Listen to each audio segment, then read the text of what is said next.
Бүгдээрээ сайн байцгаана уу? Номоо хэлээс суугата тавтаа морилно. Өнөөдөр та бүхэндээ танилцуулах ном бол 7 хоногийн дотор турах гайхалтай арга гэсэн энэхүү ном юм. Та нарын дунд тимч иддэггүй хэрнээ турдаггүй үнээсээ болж санаа зовж байгаа хүн байгаа бах. Идэх хэмжээгээ багасгаад байгаа хэрэн турахгүй байх тохиолдол байдаг. Энэ нь магадгүй та зөв хоолтын талаар сайн мэдэхгүй байгаатай холбоотой байж болох юм аа. Энэхүү номыг эмчээр ажилладаг Курихара Такаши бичсэн бөгөөд 7 хоногийн дотор тураах товчоо асааж хамгийн үр дүнтэй турах хөтөлбөрийн талаар бичсэн юм. Энэхүү номонд өдөр тутамдаа хэрэгжүүлэхэд хялбар хоолны дэглэмийн талаар тайлбарласан тул эрүүл мэндэ боддог, аажмаар турахыг хүсэж байгаа хүн өнөөдрийн бичлэгийг сонирхон үзээрэй. Өнөөдөр номын агуулга маань дараах байдалтай өрнөнө. Нэгдүгээрт турахгүй байгаа бодит шалтгаантай нь юу байж болох вэ? Хоёрдугаарт хамгийн үр дүнтэй турах хөтөлбөрийн талаар тайлбарлах болно. За тэгвэл эхний сэдвтээ орцгоё. Турахгүй байгаа бодит шалтгаантай нь юу вэ? Та идэх хэмжээгээ багасгаж өдөр бүр хөдөлгөөнтэй байдаг ч жинтэй нь хасагдахгүй байна уу? Энэ нь магадгүй илэгтэй нь өөхөлсөнтэй холбоотой байж болох юм. Илэг өөхлөх гэдэг нь илгэнд өөх хуримтлагдсан байдлыг хэлнэ.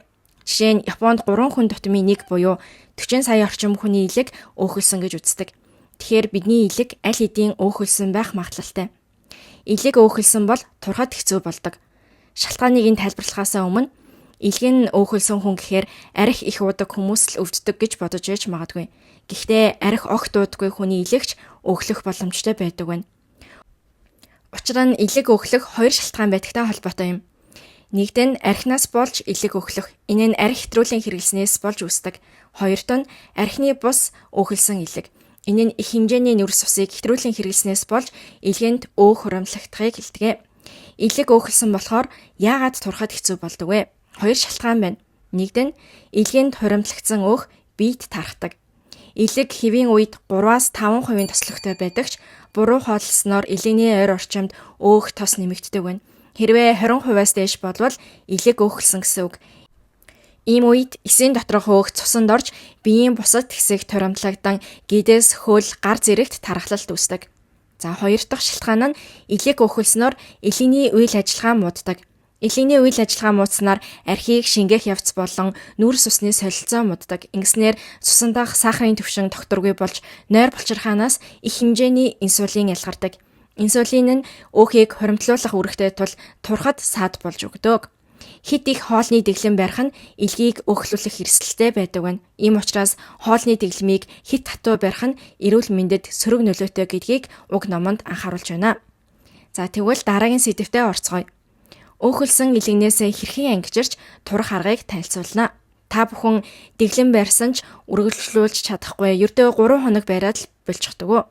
Тэгвэл энэ номонд дэглэмээ үргэлжлүүлэхэд хялбар үр дүнтэй 5 аргыг онцлон санал болгож байна.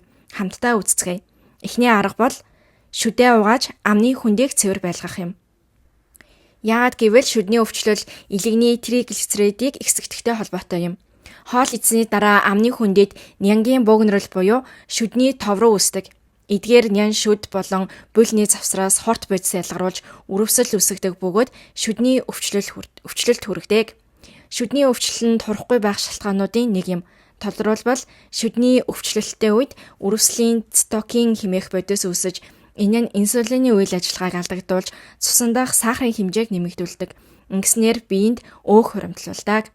Сүүлийн үеийн судалгаагаар амны хүндийн хорт нянгууд хоол шүлстэй хамт гидс рүү дамждаг бөгөөд энэ нь гидсний орчныг доройтуулдаг гэж үзэж байна. Гидсний орчин мууцнаар өтгөн хатах, бодисын солилцоо муудах, өөх шатаах чадвар буурдаг. Тиймээс шүдээ угааж амны хүндийгөө цэвэр байлгах нь тураах товчлуурыг асаахад чухал нөлөөтэй. Тэгвэл шүдээ хэрхэн зөв угаах вэ? Өглөө орой бүр 5 минутаас багагүй хугацаанд угаах хэрэгтэй. Шүдний өвчин үүсгдэг нянгууд шөнө илүү идэвхтэй өсөж үрждэг тул өглөөний цэвэрлэгээ маш чухал. Зөвхөн унтахын өмнө биш, өглөө бүр 5 минутаас багагүй хугацаагаар шүдээ угаагаарай. Зөвхөн шүд биш, хилээ бас угаах хэрэгтэй. Хилний гадаргуу нь товгор хоолны үлдэгдлийг амархан барьж нянгуудын хамгийн их үрждэг газар болдог.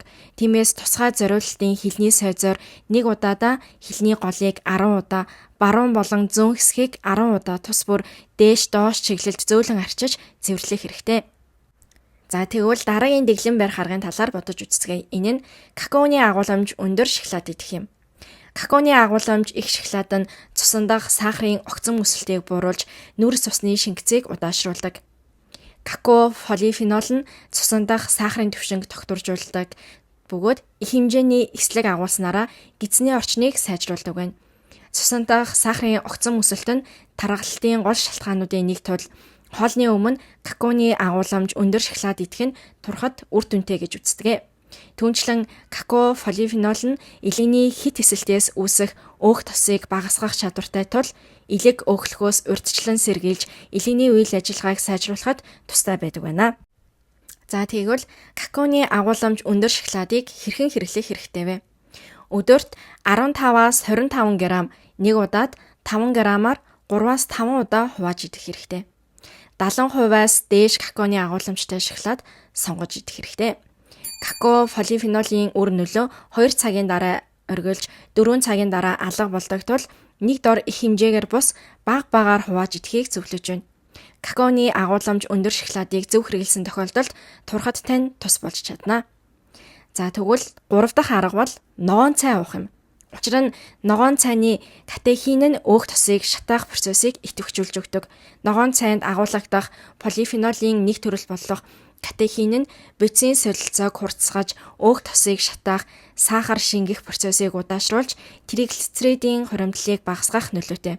Түүнчлэн цусны даралт болон цусан дах сахарын хэмжээг тогтворжуулдаг олон талын ашиг тустай. Ногоон цайгаар ам эсвэл хоолойгоо зайлах нь шүдний өвчин, томуу зэрэг халдвар төвчнөө сэргийлэхэд тус болдог. Тиймээс энэ номонд ногоон цай уухыг санал болгож байна. Тэгвэл яаж уух вэ? Өдөрт 500 мл ногоон цай уухыг зөвлөж байна. Хоолны өмнө 100 мл орчим уувал зүгээр. Энэ нь хоолны дараах цусантах сахарын огцон өсөлтийг хязгаарлахад тусалдаг. Ногоон цайг сонгохдоо эрүүл мэндэд тустай найрлага агуулсан өтгөн ногоон цайг сонгохыг зөвлөж байна. Хэрэв боломжгүй бол савлсан ногоон цайг хэрэглэхэд болно. За дэглэм барих дөрөвт арга бол нүрс цусыг нэг амны халбаар багасгах юм. Нүрс цусыг хит их хэрэглэснээр таргалтанд хүрдэг. Нүрс цус нь цусан дах сахарын хэмжээг ихсгэж улмаар өөх тос хуримтлагдах шалтгаан болдог тул бага зэрэг хязгаарлах нь чухал юм. За тэгвэл яаж багасгах болох вэ? Эрэгтэйчүүдийн хувьд өдөрт 250 г, эмэгтэйчүүдийн хувьд 200 г нүрс цус хэрэглэх нь зохистой. Өдөр тутмын хоолны нүрс цусны хэмжээг 10-аас 20% бууруулснаар энэ зорилтод хүрч болно. Энэ хэмжээний нүрс цусны хязгаарлалт нь илчилгээний дутагдал үүсгэхгүй бөгөөд сард 0.5-аас 1 кг-аар жингээ аюулгүйгээр бууруулахад тусалдаг. Нүрс цусыг бууруулж мах, загаас өндөг зэрэг амьтны гаралтай уургийн хэрэглээг нэмэгдүүлэх нь зүйтэй. Яагад гэвэл амьтны гаралтай уург нь цусантах альбумин хэмээх уургийг нэмэгдүүлдэг. Альбумин нь илгээнд үүсдэг уургийн нэг төрөл бөгөөд хангалттай хэмжээнд байх нь булчингийн массыг нэмэгдүүлж бөцийн солилцооны үндсэн хэмжээг өсгөж өгдөг. Үүнээс гадна арьс үсийг эрүүл сайхан болгодог.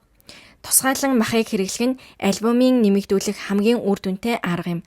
Тиймээс нүрс цусны хэрэглээгээ бууруулж мах, амьтны гаралтай уургийн хэрэглээгээ нэмэгдүүлээрэй. Уургийн өдөр тутмын хэмжээ нь өөрийн биеийн жинтэй тэмцэх хэмжээний уургийг грамаар хэрэглэхийг зөвлөж байна. Жишээ нь 50 кг жинтэй эмэгтэй бол өдөрт 50 г уург хэрэглэх хэрэгтэй гэсэн үг юм. За тэгвэл 5 дахь аргатаа орцгоё. Доод мөч төвтэй хөнгөн дасгал хийх.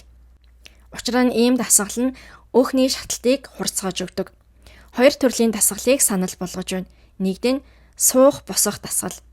Хүний биеийн доод талын булчингууд нь биеийн нийт булчингийн 70%-ийг бүрдүүлдэг тул доод мөчийг ашиглан дасгал хийх нь булчинг хурдан нэмэгдүүлэх, улмаар бөцийн солилцооны хэмжээг нэмэгдүүлж турхад тустай.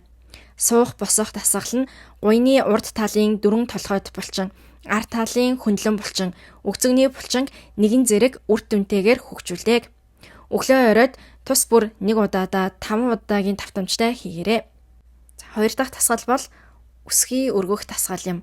Шагаан булчинг чангалахад чиглэсэн энэ дасгал нь цусны эргэлтийг сайжруулж өгдөг. Доод мөчнөөс цусыг зүрх рүү шахахад шагаан булчингийн оролцоо их байдаг тул шагаагаа хөгжүүлэх нь биеийн цусны эргэлтийг дэмжиж бөцийн солилцоог хурцгаж өгнө. Өглөө оройд тус бүр 10 удаа хийхийг зөвлөж байна. Эдгээр аргыг хэрэгжүүлснээр та эрүүлэр өөрийнхөө хүссэн биеийг бүтээж чадна. За тэгвэл энэ хүртэл бичлэгийг маань үзсэн та бүхэнд маш их баярлалаа.